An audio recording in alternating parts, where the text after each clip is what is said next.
Na sua visão, foi negligência administrativa, cegueira deliberada ou conluio criminoso com a opção de favorecer os descontos associativos? Essa pergunta eu respondi que eu preferia não responder esta pergunta. Mas não há, Você está perguntando. não há essa possibilidade. A minha visão é não há essa possibilidade. Qual sua avaliação sobre a proteção dos direitos dos beneficiários? A MP 871, editada pelo presidente Bolsonaro, e aqui já foi dito, da exigência de recadastramento com as devidas autorizações para descontos. Eu pergunto, durante a vigência dessa medida provisória, considerando o texto original, foi possível observar redução de lançamentos naquele momento? Entidades foram retiradas de operação naquele momento? A Defensoria Pública tem conhecimento disso? Quantas entidades foram afastadas nesse período? Não temos conhecimento. Essas informações podem ser fornecidas pelo INSS. Já foi dito aqui, 4 entidades foram afastadas nesse período. 4 entidades foram afastadas. Depois que a medida provisória foi modificada e a partir das emendas da bancada do PT e aliados, houve aumento no número de descontos ilegais, como que a Defensoria Pública da União observa a evolução dos números no tempo? E qual a avaliação que se tem? O que desencadeou essa avalanche de descontos indevidos nessa fase? A falta de controle, a falta de transparência, a falta de controle dos mecanismos em relação à anuência dos segurados. Ok. Senador Marcos Rogério, só um instante. Eu vou pedir a Vossa Excelência que repita a pergunta que ficou sem resposta anteriormente, porque a testemunha não pode se omitir a verdade. Ela está aqui sob juramento de dizer aquilo que ela sabe ou não sabe. Mas ela não pode se omitir a responder qualquer pergunta dos parlamentares, por gentileza. A pergunta que fiz e que não houve resposta foi sobre as entidades que, embora investigadas pela Polícia Federal, não foram atingidas pelas medidas extrajudiciais ou judiciais anunciadas pelo governo federal, e especialmente pela Advocacia Geral da União. E eu perguntei se Vossa Senhoria se a Defensoria Pública da União tem conhecimento em relação a isso. É muito incomum a Defensoria Pública da União desconhecer de fatos tão relevantes, especialmente quando uma das primeiras instituições a denunciar esse escândalo, ainda que muito tempo depois, foi a Defensoria Pública da União. Essa foi a pergunta que lhe fiz, e que disse que não tem conhecimento. Senhora Patrícia, eu reafirmo aqui o posicionamento como presidente dessa comissão, a senhora como servidora pública. Primeiro, agradecemos a disponibilidade de vir, de responder as perguntas, mas na qualidade de testemunha, Vossa Senhoria não pode se omitir a resposta do parlamentar. Não me omiti a resposta. A senhora se omitiu. A senhora disse que preferia não responder a pergunta. O termo que Vossa Senhoria então era usou. outra pergunta. Não foi isso não. Foi, ela disse... Presidente. Qual foi a outra pergunta? Há uma pergunta que ela preferiu não responder. Tem uma pergunta. Presidente. Ela falou claramente. É a pergunta, é a anterior. Ela falou. Eu vou fazer a pergunta novamente. É a pergunta anterior. Então faça a pergunta novamente, por favor. Nessa pergunta, Vossa Senhoria disse que não tinha a informação. A pergunta que Vossa Senhoria disse que não gostaria de responder foi essa aqui.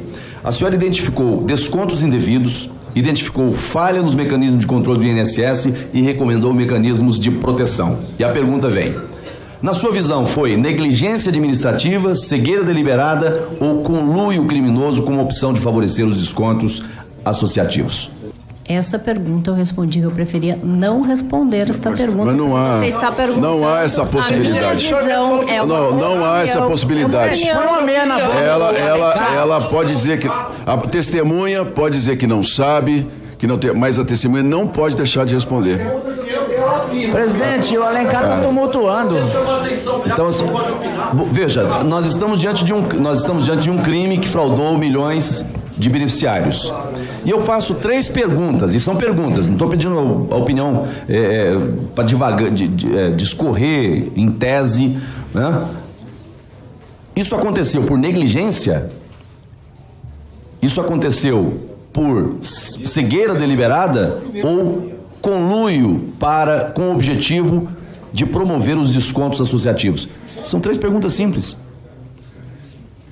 Acabou de ser dito aqui em que as perguntas não deveriam ser feitas no sentido de dar opinião. E a senhora acha que... Em relação a fatos e o que eu posso afirmar em relação às medidas tomadas pela Defensoria Pública da União. Minha opção ou posicionamento pessoal, não cabe aqui esclarecer. Presidente, só um esclarecimento. Olha, ela está certíssima em dizer que não pode responder por achismo. Mas o senador não perguntou se a senhora acha, não. O senador está perguntando com base na sua atuação profissional, exato, pelo que a senhora apurou. Ou a senhora vai dizer a resposta, ou a senhora vai dizer que não sabe, é simples. O que não pode é a senhora calar a verdade, como a senhora disse, prefiro não responder. Assim, essa opção, prefiro não responder, não existe. A pergunta foi, na sua opinião, não, a senhora sabe, tem ciência ou não tem ciência? A pergunta foi, na sua opinião.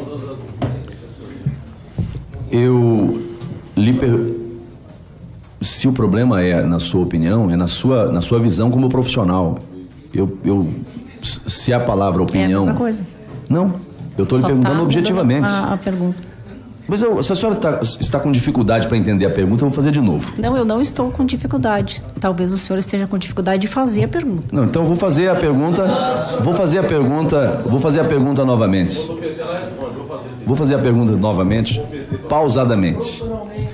A senhora identificou descontos indevidos, identificou falha nos mecanismos de controle do INSS e recomendou mecanismos de proteção. Pergunto: foi negligência administrativa?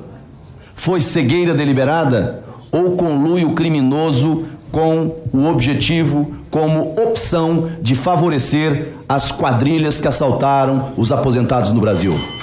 Não sei, esses fatos serão apurados por esta comissão ou pelos órgãos competentes. Ok, não sabe. Diferente de prefiro não responder. Mas, senhor presidente... A pergunta foi diferente. Quando se pergunta a minha opinião e quando eu tenho ciência ou não.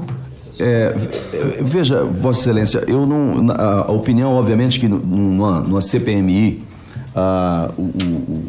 a opinião ou a visão, a leitura que alguém tem sobre os fatos, muitas vezes, embora não seja o cerne do que se busca numa CPMI, mas traz a leitura, traz a visão do profissional que atuou. E muito me estranha alguém que teve esse nível de contato com os fatos se incomodar quando alguém pergunta sobre sua leitura sobre os fatos, sua avaliação sobre os fatos. Me parece uma questão de escolha, ficar ao lado daqueles que sofrem as agruras de uma quadrilha que assaltou pobres. E veja, a fala de Vossa Senhoria no começo... Para encerrar, senador, eu lhe concedi mais 2 minutos. Eu peço apenas... Eu lhe concedi mais 2 minutos. Eu peço apenas para poder concluir o raciocínio, senhor presidente. Eu tinha muitas perguntas a fazer, mas eu já percebi que muitas delas, inclusive, são repassando pontos que para mim não ficaram absolutamente claros.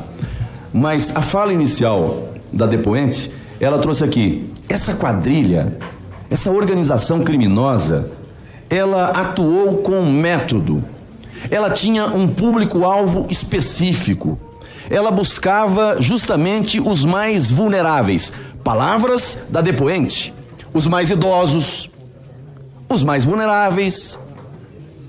Não disse nessas palavras, mas a leitura que eu tive é essa, e se eu estiver errado, pode me corrigir, e depois as evidências vão trazer, de repente, de baixa escolaridade, com salários menores, porque aí o valor do desconto é menor e não se chama tanta atenção. Portanto, essa quadrilha tirou alimento da mesa dessas pessoas, tirou medicamento da mesa dessas pessoas. É disso que se trata. Portanto, senhor presidente, eu agradeço Vossa Excelência a oportunidade. Acho que os trabalhos da CPMI estão apenas começando. Isso. E não adianta vir com narrativa. Crime é crime e os criminosos pagarão pelo que fizeram os aposentados. Obrigado. Com a palavra... Pois não. Gostaria de esclarecer que eu não falei palavra quadrilha. Provavelmente quem escutar a gravação vai ver que em quadrilha nenhum momento eu falei em quadrilha. Não, o senhor está colocando palavras na minha boca. Não estou atribuindo a Vossa Senhoria a palavra quadrilha. Quadrilha quem está chamando sou eu. Defensoria. Defensoria me parece que é para defender. Ministério Público não é defender. OAB não é defender. Mas defensoria, senadores e deputados, não é para defender?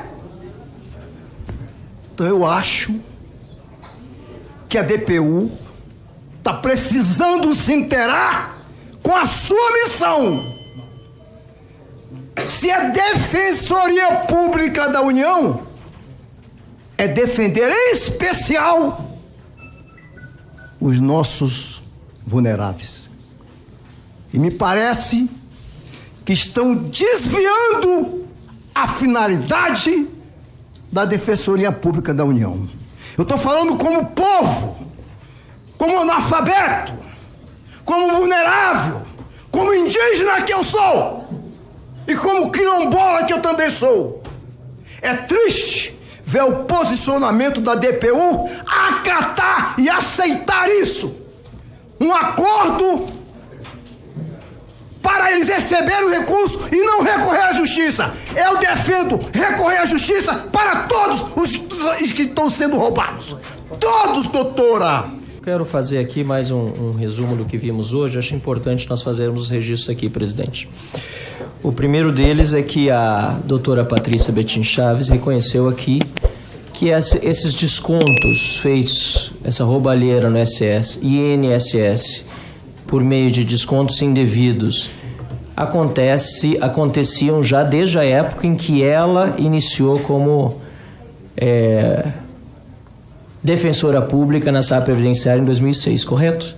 A senhora tem conhecimento disso desde aquela época, não é isso? Desde correto, 2006, né? não. Desde quando? Eu mencionei matérias de 2010, o senhor conhecia. Presidente, pela ordem. O tempo de líder não é para questionamento. Não é mesmo? Então não pode dirigir a palavra para Está coberto razão, Marcelo. Então, é só para as suas considerações finais. Eu vou fazer as considerações e se a doutora quiser anuir ou consentir... Nós já encerramos já a fase de depoimento. Vamos lá.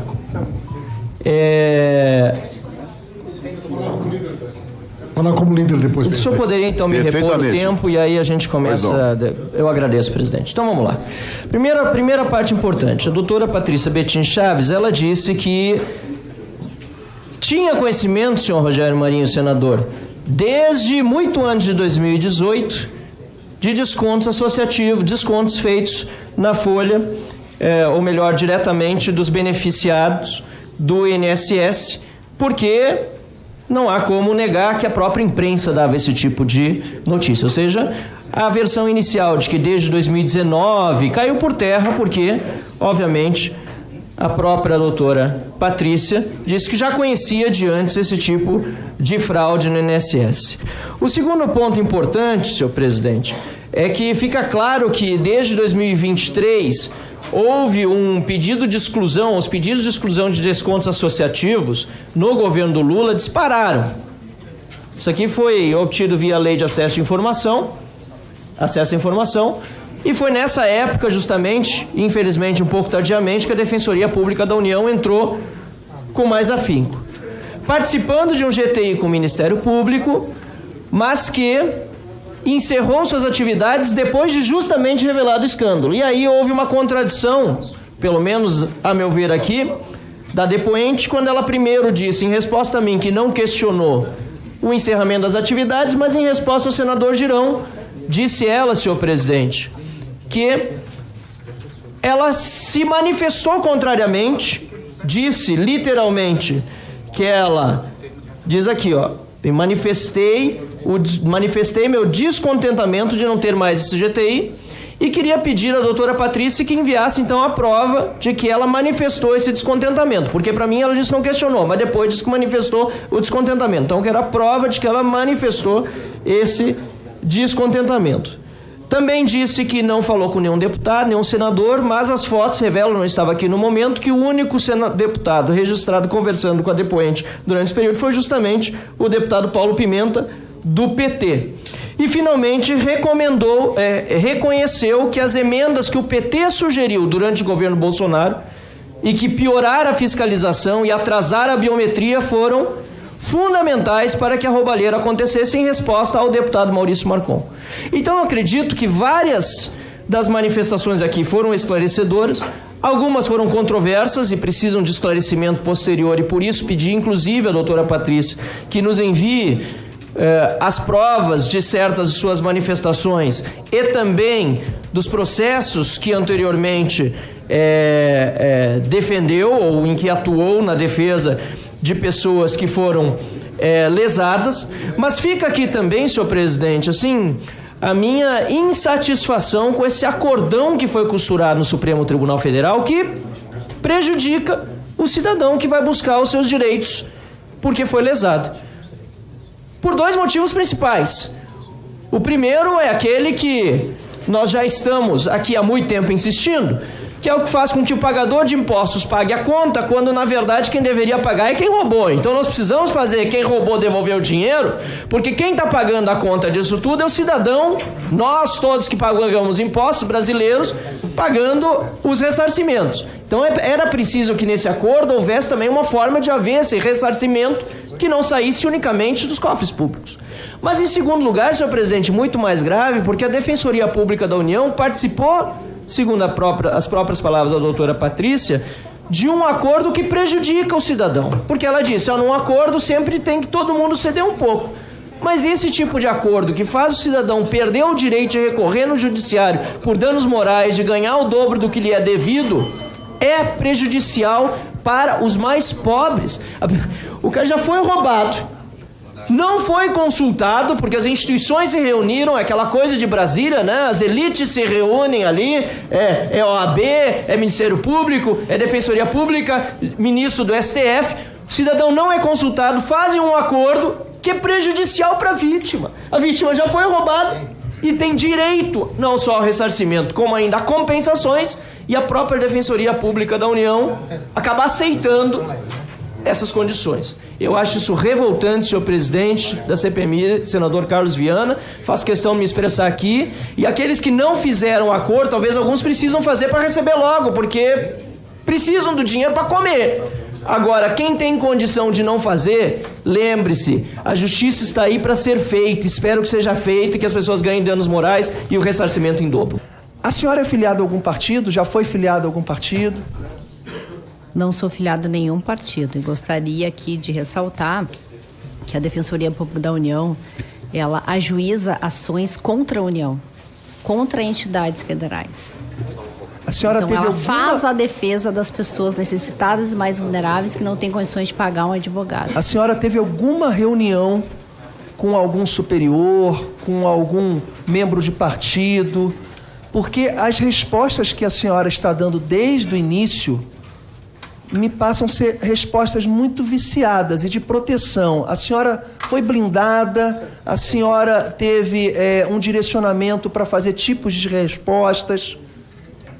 Não sou filiada a nenhum partido político. Não se encontrou com nenhum deputado federal, com nenhum senador? Com nenhum deputado federal, em nenhum momento. Nenhum senador. Tá ótimo. Quando o governo do PT fala que vai devolver o recurso, agora todos os brasileiros foram roubados, né? Porque o recurso não é do PT, o recurso é inclusive de quem não é aposentado. Por isso a importância da Defensoria Pública do nosso país. Cumprimentar a doutora Patrícia.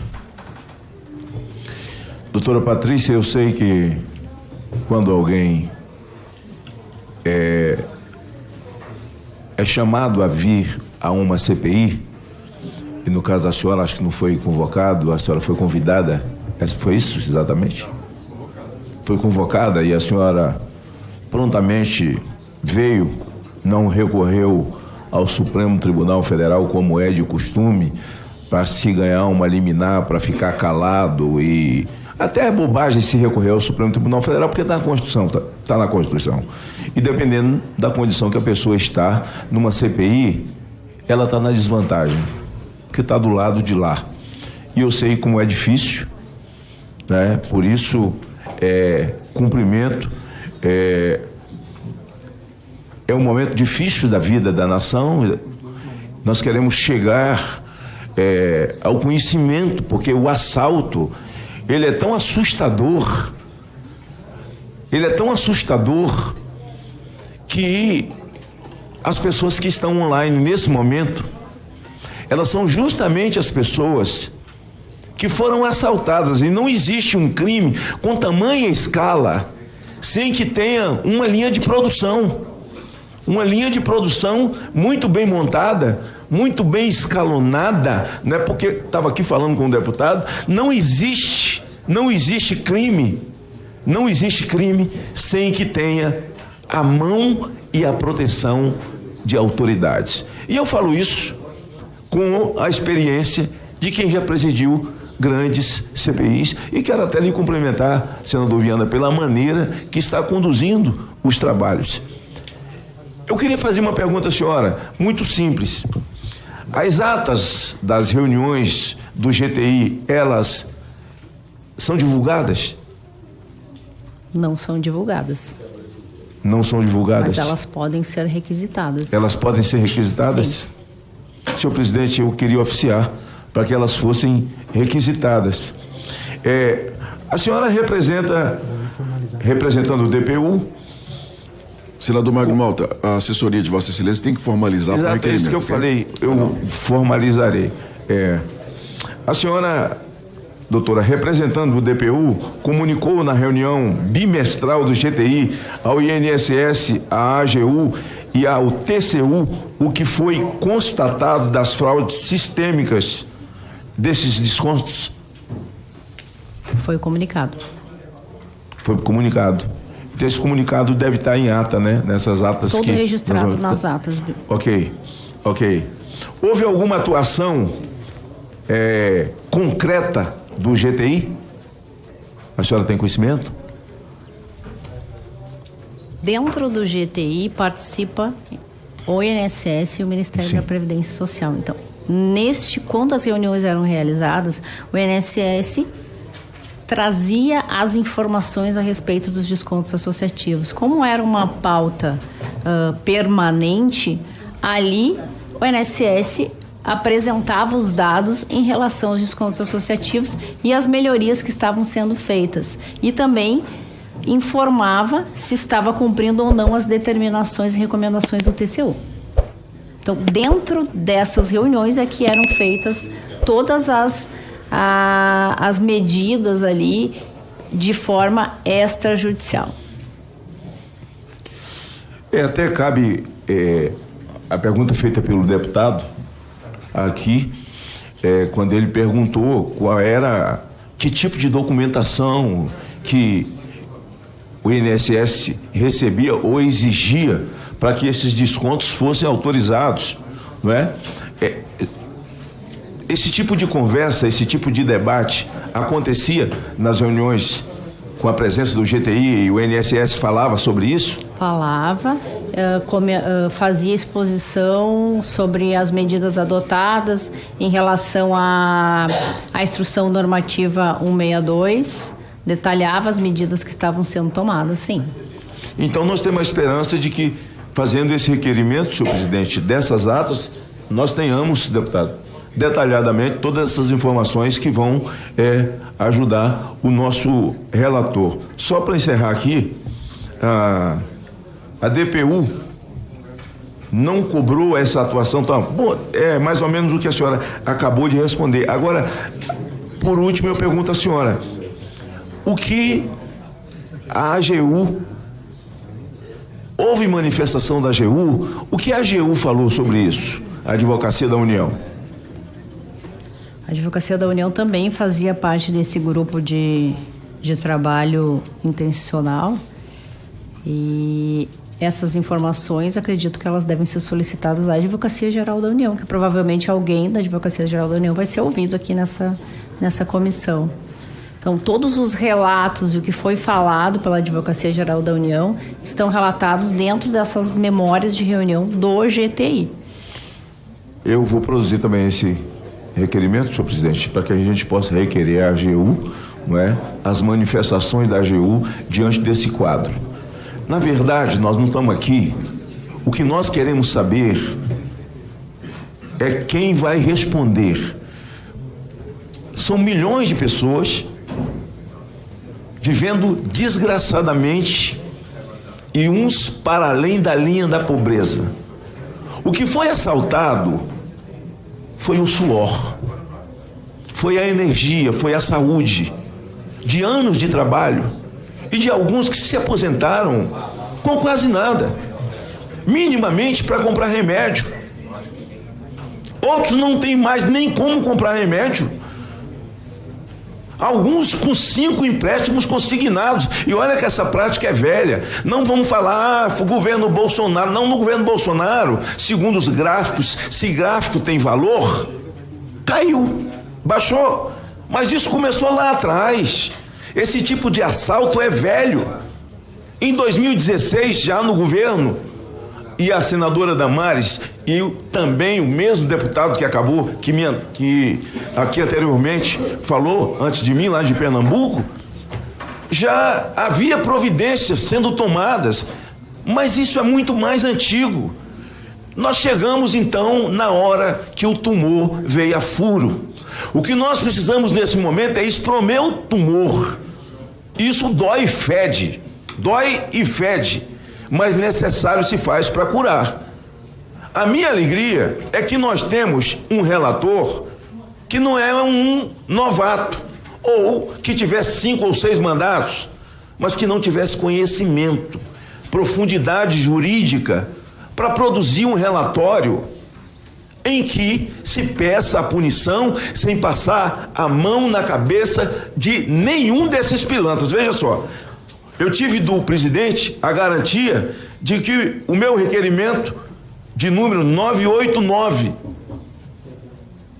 que no primeiro entendimento estaria nessa primeira reunião, mas que estará na próxima semana, para saber sobre o careca do INSS. Porque se nós não soubermos do careca do INSS, a CPI é natimorta. Sem ele é natimorta. Então esses bilionários, e eles não tiveram nem a vergonha de esconder isso, a coisa apareceu.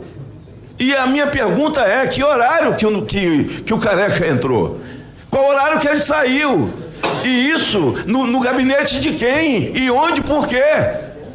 Então, quando a imprensa pede informação, a única resposta que a casa dá é que isso fere a privacidade do senador.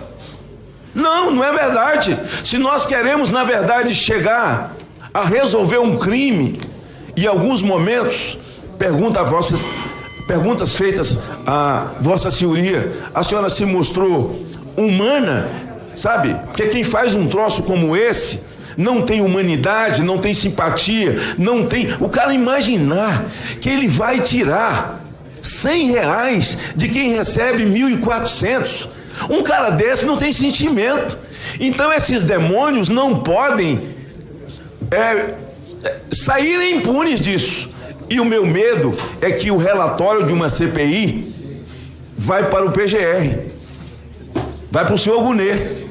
O meu medo é que os crimes, o Lupe foi mandado embora por corrupção pelo governo Lula.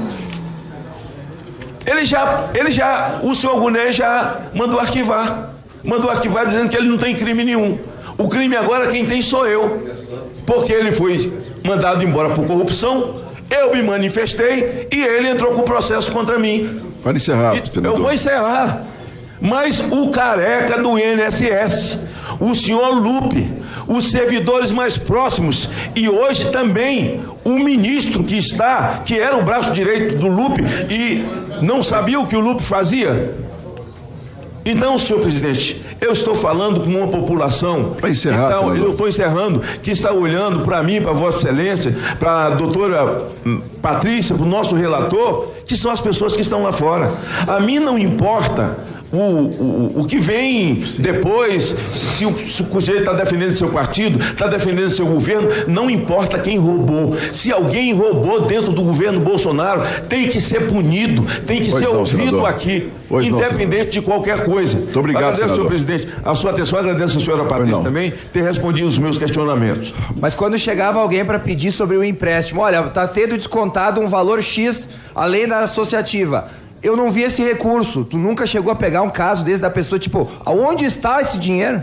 também tinha casos em que o dinheiro não tinha sido depositado. Então, relator, eu quero pedir que o senhor preste atenção nesse detalhe, Alfredo Gaspar, porque nós estamos dizendo que essas associações faziam empréstimos fraudulentos, o dinheiro muitas vezes não entrava sequer na conta do associado e ele era desviado para onde?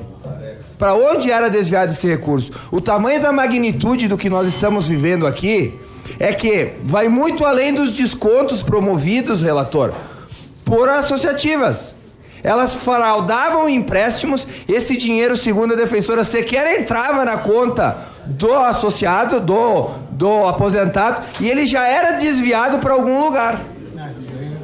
Vocês conseguem entender a dramaticidade que o aposentado tinha? Então a gente fala às vezes, deputada Biaquice, tinha 30, 40, 60, 70 reais. Não, era muito pior, porque me confirma só para terminar, se a pessoa, ela podia ser descontada dos 80 reais, por exemplo, da associativa, mais parcelas 24 vezes, 36 vezes, de valores que ela nem recebeu, é isso? Sim, o desconto associativo só pode ser um. Então ela poderia ter um desconto associativo de 80 reais e ao mesmo tempo ela poderia ter mais de um empréstimo consignado incidente na folha do INSS. Não é de sentar. Bom, senhor presidente, eu agradeço muito a gentileza de Vossa Excelência. Quero, inclusive, elogiar a maneira como Vossa Excelência está conduzindo aqui os trabalhos. Elogiar aqui o nosso ilustre relator e a sua paciência e rogar a Deus que ele ilumine, né? Porque certamente escuta, ouve, que é o seu ofício, muitas versões, mas vai se debruçar sobre os fatos. E Vossa Excelência, que tem uma larga experiência a respeito de ações investigativas, com certeza vai chegar ao cerne dessa questão, é o que a população brasileira espera de Vossa Excelência e de todos nós. Quero aqui, em especial, dizer a Vossa Senhoria, doutora Patrícia, que a senhora é uma mulher corajosa. E eu quero lhe agradecer em nome dos brasileiros o serviço que Vossa Senhoria presta ao nosso país e o seu desprendimento de estar aqui hoje, né, escutando os parlamentares dos mais diversos matizes ideológicas e cada um, claro, representando o segmento da população, mas aqui também é uma casa política, então, né, eu sei que a senhora vai relevar os excessos e vai entender, né, que esse processo aqui, todos nós queremos chegar ao âmago do processo e conhecer a verdade e evitar que ele se repita no futuro. Dito isso, eu queria começar com um adágio, né, muito famoso, em função do que eu vi aqui. Acuse-os do que você faz, chame-os do que você é. Mas é impressionante, doutora. Eu tive o cuidado de buscar informações através de lei, né, nos diversos órgãos do governo, no INSS, na CGU, no Ministério da Fazenda. E veja, as pessoas perguntaram por que o Ministério Público atuou tão pouco na época do presidente Bolsonaro? Porque teve pouco a fazer, doutor. Os períodos de exclusão de descontos associativos, eu chamo a atenção da senhora, em 2020 foram 43 mil por ano. Chegaram a 117 mil em 2022, passando por 53 mil. Quando foi em 23, foi para 465 mil pedidos de exclusões. Em 2024 foi 1.515.000 pedidos de exclusões. 1.515.000 pedidos de exclusões, né, de pessoas que se sentiram lesadas, burladas no seu direito e foram ao INSS pedir que excluísse aquele benefício aqueles descontos que eles não tinham dado causa. E aparentemente o governo ficou em paz. Não achou que havia nenhum problema. E só se manifestou, e aí vamos aqui para a primeira parte da narrativa. Houve um aumento de ACTs, eu escutei aqui, dito por nossos amigos, em 2019. Não é verdade. Em 2019, se começa o ano com 16 ACTs, se termina com 14. Que explosão é essa? Ao contrário, é implosão. Né? Quer dizer, teve um número menor de ACTs no final do ano de 2019 do que no início de 2019. Então, por favor, gente, vamos ter responsabilidade do que a gente está falando, porque a gente está falando aqui para a sociedade brasileira. Então, a mentira desacredita a instituição como todo e todos nós. Vamos ter cuidado com o que a gente está falando. Em 2019, doutora, 4 entidades foram descredenciadas, né, em função de denúncias dessas 40 e tantas mil reclamações. 4. Mas em 2024 nenhuma foi descredenciada com 1.514.000 denúncias de período de exclusão. Me parece que há aqui uma comparação a ser feita. Então, a primeira peça dessa narrativa que o governo faz cai por terra, né? Houve uma explosão de ACTs em 2019. Não é verdade. Tá? E no final de 2019, inclusive, 2022, o número de ACTs que se conclui é bem menor do que em 2025, chegou a 37 ACTs. Há uma explosão, sim, no governo do presidente Lula. Mas a gente aqui está querendo saber quem roubou. Se tiver gente que deu causa a esse problema em 2021, 22, 19 ou 20, a gente quer saber quem foi, né? Quem esgarçou os mecanismos de controle. E aí vem uma outra questão, né? Eu escutei aqui um senador falar aqui há pouco. A senhora acha, e a senhora respondeu, a senhora acha que a retirada da validação facilitou a questão da fraude? A senhora respondeu o quê? Acho, não fez? A senhora, desde quando havia validação do cadastro? De 2006 para cá. Quando foi que houve? Estou lhe perguntando. Quando foi que houve? Quando é que na INSS havia validação de cadastro anualmente? De beneficiário de descontos associativos? Quando foi? Que época? A senhora desde 2006 era defensora pública ligada à Previdência. Me diga qual foi a época. A obrigação era de ter uma avaliação anual. Não, a pergunta é outra. A pergunta é quando foi que houve? Em 2006 até 2025 que a gente está aqui. Quando foi que houve? Não me recordo quando foi. Nunca houve, doutor. A data específica. Nunca houve validação de cadastro. Nunca. Você sabe quem propôs a validação do cadastro? O nosso governo. E sabe quem lutou contra a validação do cadastro? Esses que estão dizendo que foi o nosso governo que foi contrário. E como é que se prova isso, doutora? Dezenas de emendas que foram apresentadas por ocasião da tramitação da MP 871. Assinadas por deputados e senadores do Partido dos Trabalhadores e do PDT, na sua grande maioria. Avassaladora maioria. Então, por favor, não vamos brincar com a verdade dos fatos. O governo que, de forma sistêmica, combateu a corrupção, a senhora se lembra de algum governo que tomou esse corolário de medidas no início da administração? Me diga quais foram. Como a MP 871, a senhora está lembrada de algum governo que fez isso no início da administração? Não recordo. Pois é, porque só o governo de Bolsonaro fez. Iniciou a gestão com revalidação anual de autorização de descontos, que o Congresso não permitiu, principalmente capitaneado pelo PT. Fim da condição cartorária da CONTAG. E quero lembrar a senhora que 90% desses descontos em 2019 eram CONTAG, ligado à CUT e ao PT. Cadastro trabalhador rural feito pelo governo. Passou para a EMATE e autodeclaração, tirou dessa autodeclaração com a transição para o CNIS, que até hoje não aconteceu, o que mostra a prevaricação do atual governo, porque o prazo final era em meados de 23. Regularização do seguro-defeso, quase R$1 bilhão que foi economizado, e agora a gente está vendo os escândalos voltarem, a senhora sabe disso. Escândalos do seguro-defeso agora viraram lugar comum. Cidades que têm 5, 6 mil habitantes, com 10, 12 mil pescadores. Restrição do auxílio reclusão, carência de 24 contribuição, proibição de acúmulo com pensão, programa especial para análise de benefícios, pagamento de bônus que este governo está reeditando agora, né, para diminuir a fila da Previdência, cancelamento de benefícios irregulares, cruzamento de dados e consolidação dos dados da Receita. Este governo do presidente Bolsonaro é o único em 30 anos que enfrentou a corrupção. Agora nós estamos vendo aqui a inversão do discurso pela narrativa que não tem nenhuma veracidade. Agora as pessoas falam aqui com uma verdade que nos assusta. Opa! A outra peça da narrativa. O governo do PT descobriu a fraude que começou no governo de Bolsonaro. Doutora, por favor, doutora Patrícia, o governo do PT foi quem demitiu o presidente do INSS e o procurador-geral, o senhor Vigílio, assim de moto própria, espontaneamente, houve admissão por parte do governo do PT em função das denúncias que foram feitas por vocês ou pela imprensa? Doutora Patrícia. Os afastamentos foram alguns por determinação judicial. Todos os dois foram por determinação judicial. Tanto o presidente do INSS como o procurador foram afastados por decisão judicial. Não foi porque esse governo tomou providência, não. Pelo contrário, o governo foi instado pela senhora, por esse grupo, pelo Tribunal de Contas, pela CGU, pela imprensa e fez o vírus de mercador. Pelo contrário, nós temos aqui o ex-ministro Lupe dizendo o seguinte: o presidente demitido por Lula do INSS é um homem altamente qualificado. Para quê? Para roubar? Certamente, né? Está aqui, ó. Uma situação também que me chama a atenção, doutor, que me deixou assim perplexo, porque os números são tão impactantes. Veja, nós tivemos uma média mensal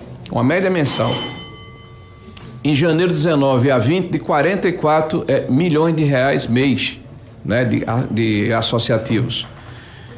Em 21 a 22, 55 milhões. Quando chega de 24 a 23 a 24, isso só para 165 milhões de reais por mês. E de junho de 24 a 25, 293 milhões de reais por mês. Então, há um crescimento aqui de quase 700%. A senhora acha que esse tipo de situação, nós saímos de 2 milhões... Eu quero que vocês prestem atenção no que eu vou falar, tá, gente? 2 milhões de associados no final de 22, chegamos a 9 milhões e 400 mil em meados de 25. 7 milhões e 400 mil novos associados ingressaram no sistema nesses 2 anos e meio do governo do PT. A senhora acha normal? De repente essas associações passaram a ser assim tão procuradas, objeto de consumo desses trabalhadores, e o governo não despertou que estava havendo algum problema. A senhora acha normal que o governo tenha ficado inerte? A última pergunta, senador Marinho. Pois não, doutora. Eu acredito que esse problema e essa fraude, ela ultrapassa governos. Essa fraude já existia há muito tempo. Acontece que ela foi sendo aperfeiçoada, inclusive com inteligência artificial. Assim, isso dificulta e prejudicou milhares de segurados. Assim, vários fatores contribuíram. A falta de transparência, a falta de controle, a falta de exigência de biometria. Então, são vários fatores. Então, ela ultrapassa governos. Qualquer governo de direita ou de esquerda. Então, assim, a minha função aqui não é entrar nesta questão. Claro. Muito obrigado, doutor. Eu só para agradecer aqui a gentileza da procuradora e dizer que quando a doutora Leila lhe perguntou se a gestão normativa que tratou dessa questão de biometria e tal, a senhora falou de 24, é bom lembrar que tem um decreto 10.410 de 2020 que trata da sistema, determina a biometria e diz que todo associado já nasce preso, não pode ser liberado. Esse controle foi liberado no governo do presidente Lula, infelizmente. Nós sabemos que pela instrução normativa 162, a realização dos atos de acompanhamento e verificação, elas têm fulcro na previsão expressa, nas cláusulas pactuadas nos ACTs. Todo o processo de apuração, doutora Patrícia, de descumprimento de obrigações ocorre de 2 maneiras, né? Ordinária, que é onde o INSS solicita fichas de autorização dos descontos e documentação correlata periodicamente, bem como faz a verificação mensal da regularidade fiscal antes do repasse. E, extraordinariamente, quando é recebido registro ou reclamação sobre supostos descontos indevidos. Eu indago a Vossa Senhoria se essas cláusulas foram cumpridas ao longo desse tempo. E se não, por que não ocorreu e o que a Defensoria Pública fez para proteger os vulneráveis diante do descumprimento eventual dessas cláusulas? Então, algumas exigências, verificou-se que elas não foram devidamente cumpridas pelas entidades associativas. Então, a Defensoria Pública da União buscou que essas entidades fossem suspensas e que se aplicasse multa conforme está previsto nas normas internas, aí, instruções normativas do INSS.